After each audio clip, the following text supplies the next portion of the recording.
direct the next season of Origins, a 5-part docuseries that tells stories of our region's people, cultures, and values from an insider's perspective. The chosen filmmaker will receive $40,000 in funding for their project. Apply today with your story proposal at cascadepbs.org/origins.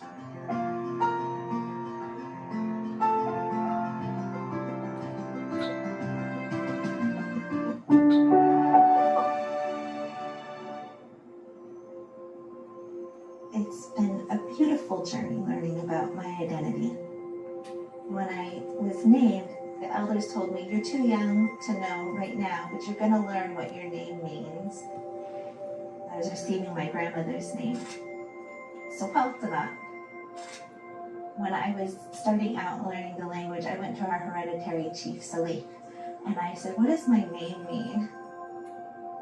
He said, well, Tanat means the wife of, so you're a Tanat of Suwalt. One of my teachers told me that a Suwalt is a spider web or a net. So it means the wife of the net. We believe it was a gift from the Creator. REEFNET gives us life, it sustains us. Such abundance for so many years, for millennia. And they were run out at the point of a gun. Well, let me testify on the importance of the REEFNETTErs. It was big business. They appropriated any economy that the indigenous people had. We must remember who we are and where we come from. It is such a strong, important part of our history.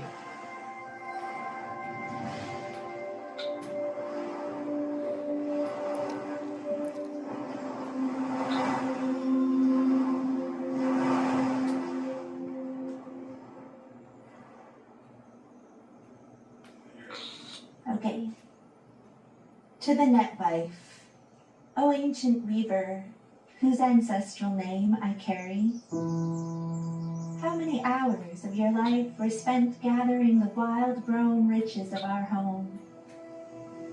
Willow roots and nettles for the reef net, the soft glow of mountainsides in winter,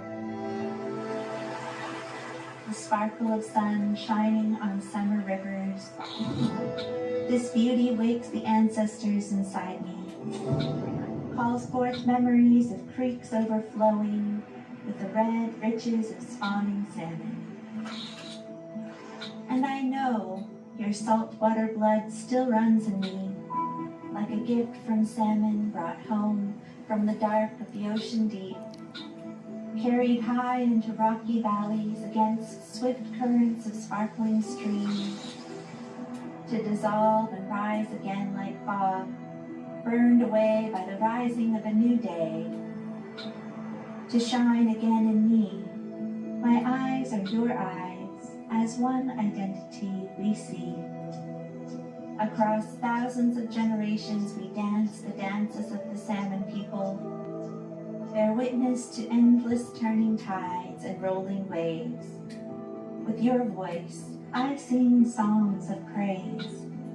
With the breath of your spirit, I lift prayers to the breeze. Like baby spiders with new silk kites, they soar high above the world and into the future. Like your prayers were carried across time to weave new webs, new nets, to catch nourishment for the people, to see hope, to speak love, to live to be an ember, a spark that carries our fire through the night.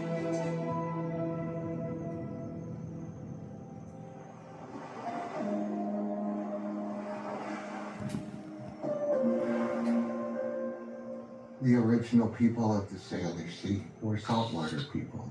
They traveled by canoe.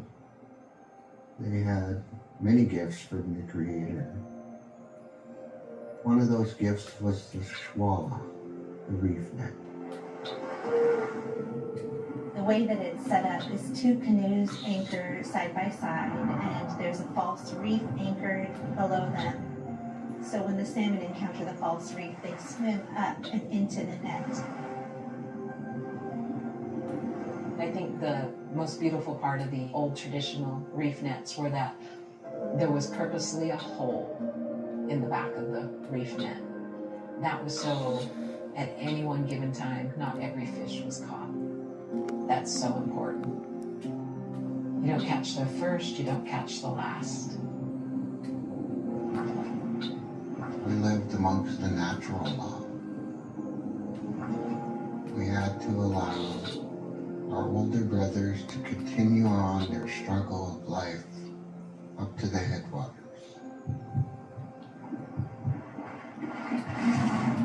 The belief is that the reef net is like a womb, and the salmon swimming in provide the spark of life to carry the people into a new season. That ties us to them in a spiritual way. We are the first descendants of this homeland, and we know how to protect it. Our spiritual journey with the Shwala is much more than we can share with you right here in front of this camera. But if you want to see what she looks like, we gifted 3 story poles at Papiawa Smaya, San Juan Island National Historical Park for their centennial. You'll see our reef net captain, and you'll see the male and female salmon. The captain's up in the top of the reef net would be listening to the chants from the man on the beach who was guiding the salmon. And then as soon as they would see them jumping into the net, the captains would call out, and everyone that was in the canoe would be laying down so that they wouldn't be making noise or picking up on the teachings or protocols, because those people could have been family or they could have been from other tribes. Reef net sites, they weren't bought and sold. They were actually handed down in families. So any one particular reef net site had always been run by the same family. We're talking about the reefnetters, plural, of the Salish Sea, a small subgroup of people who live within the vast variety of ethnicities of indigenous groups that live throughout. Only the northern Strait speakers had reef nets, and that would be one Clallam tribe, the Beach or Bay Clallams, the Souk, the Sami, the Saanich, then you get to Siviyamu, then you get to Lummi and Samish, and those are the northern Strait speakers. Pre-contact, there would be 10 to hundreds of different families within each of those nationalities who all fished and harvested in their own ways, in their own sites. The spirit of the Shwala was our economy, our way of life. There would be such an abundance of wealth that every year, annually, one of the northern Salish Strait speaking tribes would host the other tribe. Each tribe would go home with the overabundance of wealth that was harvested from that season. They were connected through the reef net.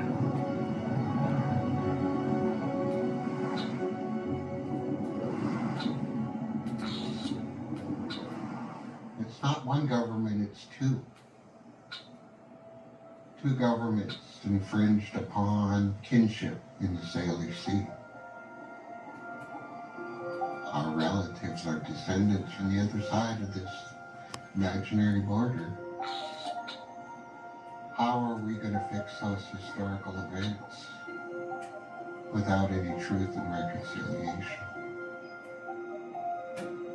I never added up the years. 50, 60, 70 years not reef netting. 200 years is not a long time to do this much damage. The handing down in families, that was all lost when that was taken away from us.